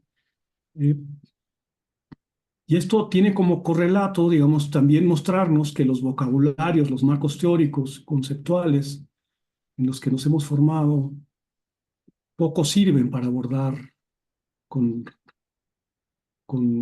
digamos, con solvencia teórica esta cuestión nos obliga a interrogarnos. Eh, y quizás ese interés que tienes por este nuevo vocabulario, que incluso planteas que es un vocabulario político, por ejemplo, la cuestión del cuidado, de la amistad, en fin, incluso de la violencia.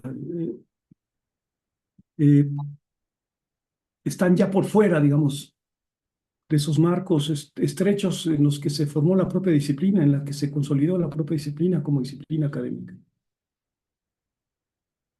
Esto pareciera ser incluso disonante respecto a la forma en la que las propias academias siguen funcionando en este país, ¿no?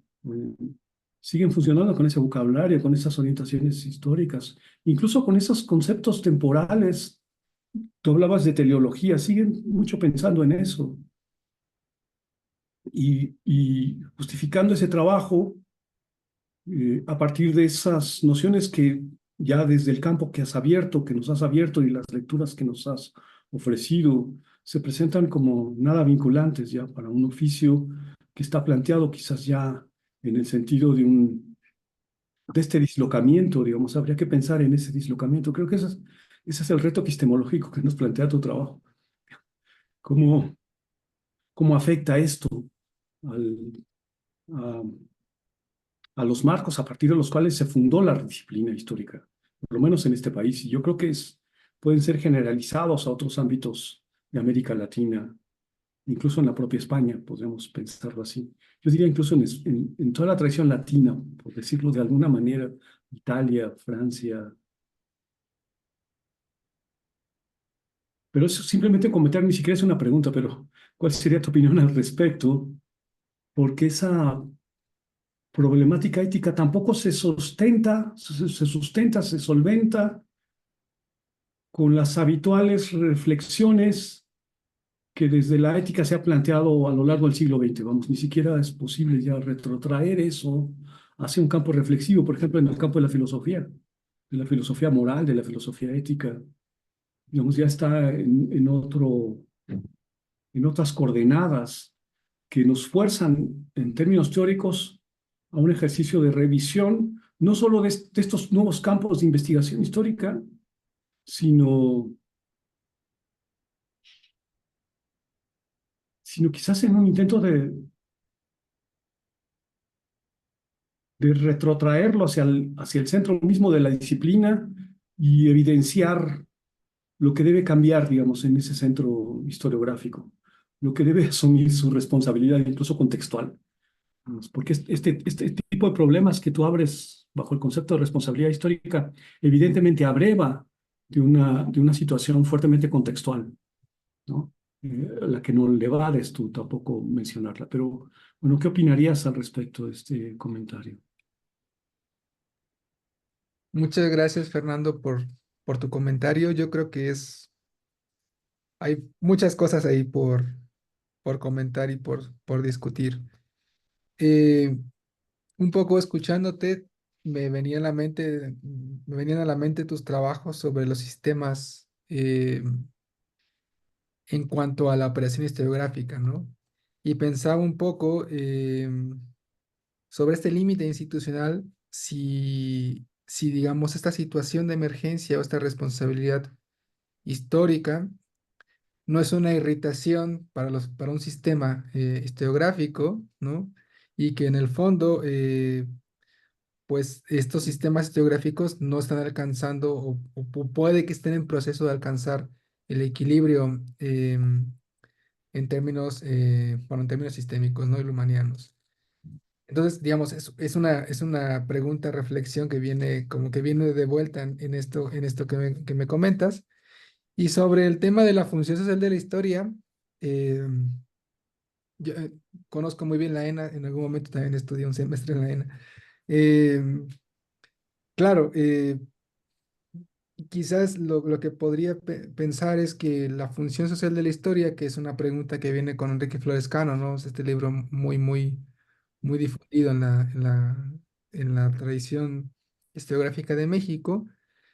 eh, Quizás sería interesante examinarlo como, o sea, la función social de la historia como sintagma en términos de un contexto o una racionalidad historiográfica y epistémica particular.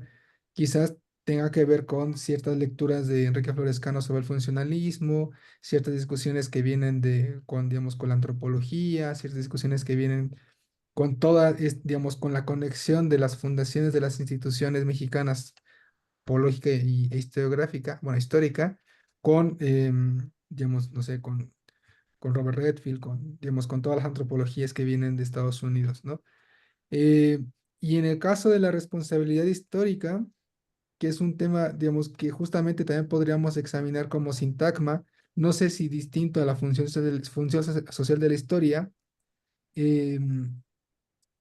viene de quizás lo que podríamos decir junto con Azuley, las consecuencias mortales del pasado, ¿no? Digamos, porque ahora estamos viviendo en carne propia las consecuencias de ciertos procesos de violencia e industrialización, en cierta medida, ¿no?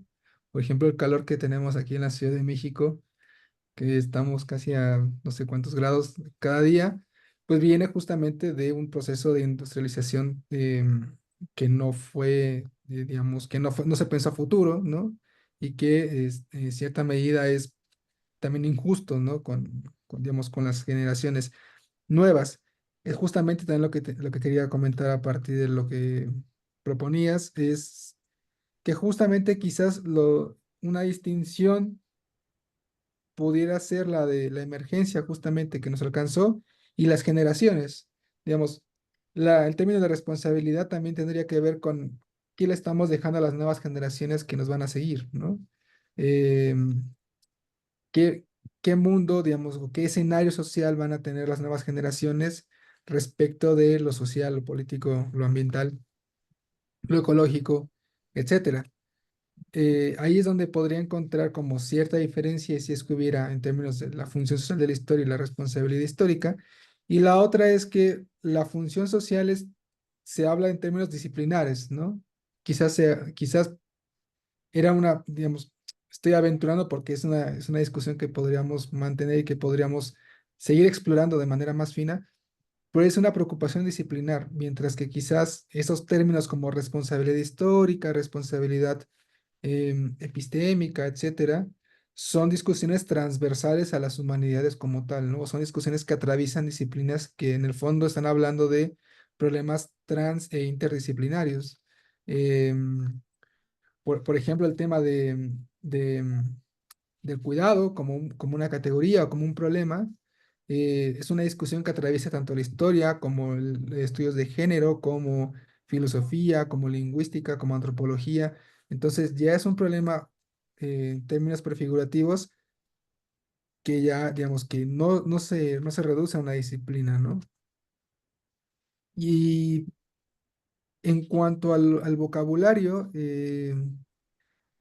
yo creo que estos problemas, en el fondo, lo que están haciendo es tensionar nuestros vocabularios con los cuales nos formamos, ¿no? Digamos, yo también me formé con Enrique Florescano, digamos, con las lecturas de Enrique Florescano, con las lecturas, eh, digamos, que todos conocemos en el campo historiográfico mexicano. eh, digamos, en cierta medida tensiona nuestros aprendizajes y sería interesante también empezar a examinar no sé, conceptos o categorías que se quedaron en el camino ahí. Por ejemplo, yo he encontrado que la noción de peonaje, del peón en México, en el siglo XIX mexicano, es una categoría y es casi un concepto político que,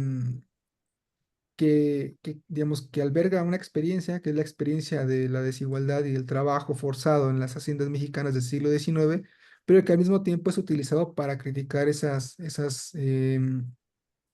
condiciones laborales desde intelectuales socialistas, ¿no? Pizarro, Roda Canati, etcétera, ¿no? Em, o Adorno, bueno, Juan Nepomuceno Adorno, etcétera, ¿no? En el campo mexicano. Entonces, como que estas categorías también serían interesantes empezar a examinarlas desde la historia también como patrones disciplinares historiográficos y pues sería interesante también vincularlas con los problemas del presente. Con esto quiero decir que si bien no creo que los vocabularios con los cuales operamos siempre o sea, no sirvan para pensar las emergencias actuales, sí creo que todo este contexto o estas irritaciones contextuales sí ponen en tensión todo lo que estamos haciendo. Y sería interesante o necesario en términos personales, en términos afectivos, preocuparnos por eso, sobre todo por pensando qué vamos a dejar hacia el futuro, ¿no? Em, bueno, es lo que podría decir, Fernando, sobre lo que me comentas. Ojalá podamos seguirlo comentando más adelante. No, gracias, Daniel, gracias. Muy bien. Em, Parece que es un tiempo adecuado de luego la pregunta. No sé si alguien más se quedó con ganas de preguntar. Yo una pregunta rápida. Sí, sí, por supuesto. Daniel, ¿cuál es? Porque últimamente yo estoy en el seminario de Historia del Tiempo Presente de la División de Estudios Históricos y nos han llegado trabajos de historia del tiempo presente, ¿no? Y con temas de violencia de Estado, etcétera. Y lo que me he dado cuenta, y yo vengo de la formación más bien mendeliana, ¿no? Desde el giro historiográfico, la observación de observaciones, ¿no? Y parecía que estas nuevas generaciones de historiadores también, digamos, no están cómodos en su lugar de enunciación, que es el académico, y aquí recupero lo que tú dices sobre historia militante, ¿no? Entonces siempre quieren militar, ¿no? Usar el texto como un dispositivo de militancia, ¿no? Y entonces yo me pregunto, ¿cuáles son los límites de enunciación de esa militancia? Porque no hay un peligro de instrumentalizar también al muerto, ¿no? Es decir, en aras de una utopía, de una proyección teleológica, entonces, por ejemplo, aparece Lucio Cabañas en un cartel de Morena promocionando la reforma política, ¿no? Entonces, usas un sujeto guerrillero que nada tiene que ver con el contexto actual, pero lo evoco en nombre de una agenda del tiempo presente, y quizá caes en lo que Quentin Skinner habla de la mitología de la prolepsis, ¿no? Entonces, ¿por qué no fue, a ti te pregunto como historiador, ¿por qué no, cuál es el límite de enunciación de este giro, de la ética historiográfica que propone el giro historiográfico, ¿no? Porque yo creo que en Mendiola, en Certeau, hay una ética. Entonces, ¿y cuál es el límite de enunciación también de esta responsabilidad histórica, ¿no? Porque parece entonces que los lugares de enunciación también se están confundiendo, ¿no? Pueden llegar a confundirse y entonces se banaliza el oficio historiográfico, ¿no? Por ejemplo, ahora estoy viendo la cuestión del voto, ¿no? En el canal N+, aparecían cápsulas históricas, ¿no? Entonces hablaban de la historia del país y de la historia del autoritarismo, ¿no? Y esto sucede, yo lo he visto en distintos ensayos de estos jóvenes historiadores, porque son chavos de 23 años, ¿no? Yo ya tengo 40, ¿no? 24 años, que pues que están proponiendo unas nuevas formas de aproximación a esta ética historiográfica, pero que desde mi perspectiva hay un peligro de instrumentalización, ¿no? De caer en esa instrumentalización. Y por otro lado, también a ti como historiador, en esta apertura epistemológica, ¿cuál es la potencia de otras grafías como la literatura? ¿No? Pienso en Antonin Artaud, pienso en Jean Genet, ¿no? Que tiene un texto muy interesante, El cautivo enamorado, en donde pone en tensión el concepto de revolución, ¿no? También tú como historiador, estas otras grafías, que al fin y al cabo no son historiográficas, pero hay un discurso y una reflexión en torno al pasado, también cómo tú las incorporas en estas nuevas formas de pensar estas temporalidades y estas humanidades prefigurativas. Gracias. Muchas gracias, Francisco, por tus preguntas y comentarios. Uf, sí, es muy interesante el tema de los límites de la enunciación. Y sí, también, bueno, también me formé un poco en el giro historiográfico y en la escuela de Alfonso, en la Ibero. Lo que podría decir es que justamente he encontrado también digamos, esta crítica de las nuevas generaciones eh, a la academia, ¿no? Al sustrato académico, a la institución académica. Y es muy interesante porque quizás nos habla también de ciertas irritaciones o ciertos límites que la institución historiográfica no está alcanzando a cumplir o no está, digamos, o que no incorpora, digamos, a partir de las demandas que están en la sociedad mexicana, ¿no? Mm, ahora, el tema de los límites de la enunciación, yo lo que podría comentar en diálogo, no sé qué opines, es que tendríamos que atender también a las economías políticas que subyacen a toda producción historiográfica, ¿no? Es decir, por economía política entiendo circuitos bueno, circuitos, flujos de intercambio, condiciones materiales, también ciertos límites en personales, afectivos, que se juegan dentro de un circuito económico, económico político y que también fundamentan todo ejercicio historiográfico, ¿no? Digamos, las tres patitas de la operación historiográfica sertoliana son muy claras, ¿no? Que es lugar, ¿no? De reglas y discurso, ¿no? Historiográfico. Y creo que en esas tres patitas se juega justamente un circuito político-económico que sería interesante por examinar como límites de enunciación y también nos daría cierta claridad en términos de em, en qué momento hablamos desde estas instituciones y en qué momento hablamos desde otros circuitos, ¿no? Y creo que es ahí podemos, si quieres, comentarlo o discutirlo.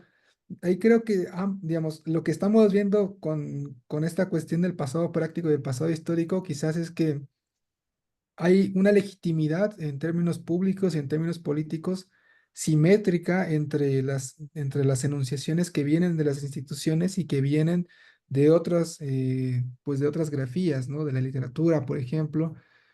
Estos libros que les comenté, que les hablé de manera breve, un poco lo menciono, lo que hacen también es mm, como borronear los límites de las disciplinas y borronear un poco los géneros literarios o las fronteras disciplinares, porque, digamos, la preocupación es un poco más por la emergencia justamente digamos, que por la consolidación quizás de un género historiográfico, de una forma discursiva o de una institución. Mm, y en ese sentido creo que sí es interesante pensarlos en términos simétricos, tanto las grafías y enunciaciones que vienen de los reclamos sobre estos límites de la institución historiográfica, como también digamos, de las enunciaciones que vienen de la historiografía, la institución historiográfica, quiero decir. Digamos, y me parece muy interesante lo que menciona sobre, o sea, como lo que mencionaste sobre ah, como esta mitología de la prolepsis, ¿no? Este uso de los pasados en términos de legitimar un presente o legitimar una demanda del presente, ¿no? Em, sí, no sé, en algún momento pensé, pues, son los peligros de la iterabilidad, ¿no? Diría Derrida, de incorporar cosas fuera de otro contexto. Pero creo que también dentro de la ética o de este giro ético, este giro historiográfico ético, político,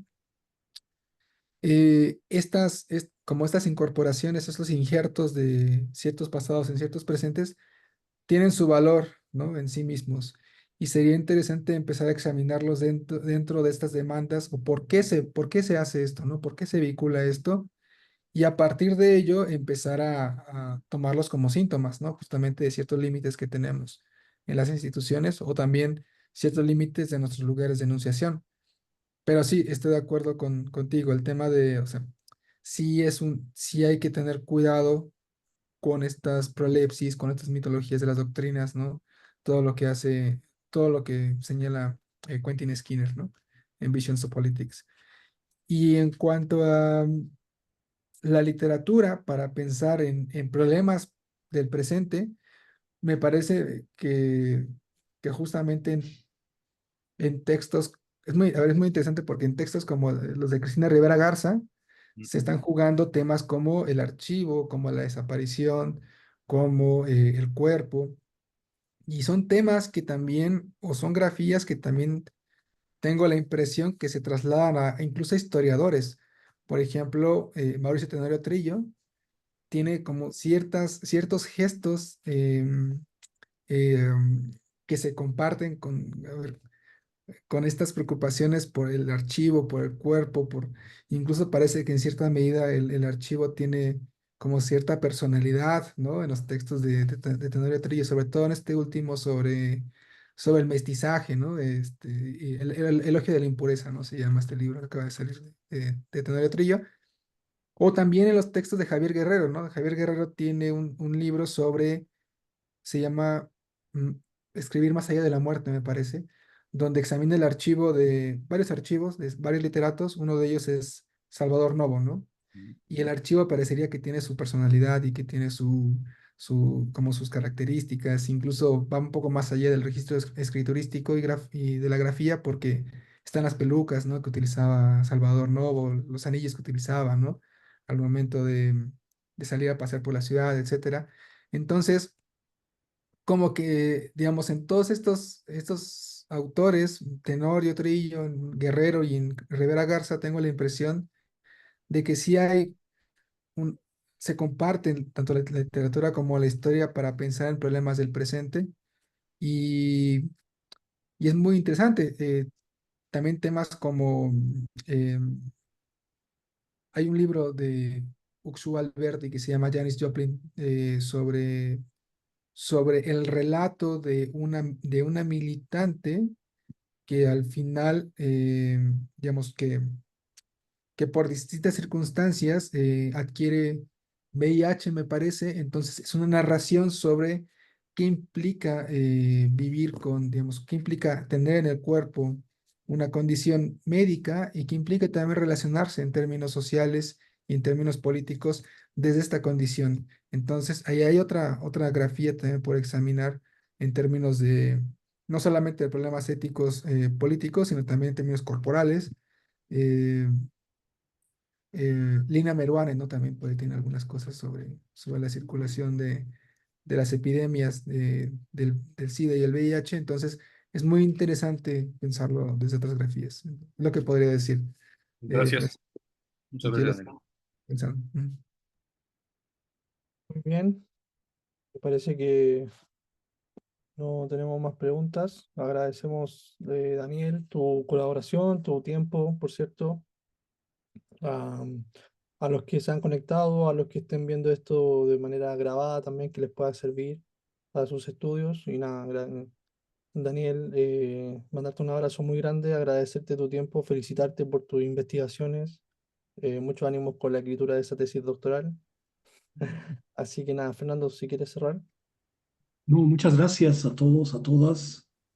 Y bueno, como vemos, es un espacio que siempre se mantiene como abierto a discusiones, a intercambios, a estas interconexiones a veces inesperadas que se producen, pero que nos sirve sin duda para seguir pensando, ¿no? Que es, digamos, como quizás la última consigna de este seminario.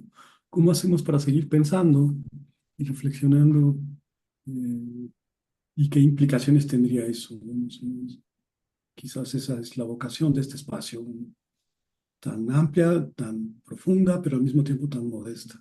Bueno, pues muchas gracias a todos, a todas. Nos vemos la próxima vez. Gracias, Muchas gracias. Daniel. Barragán. Muchas gracias. Felicidades.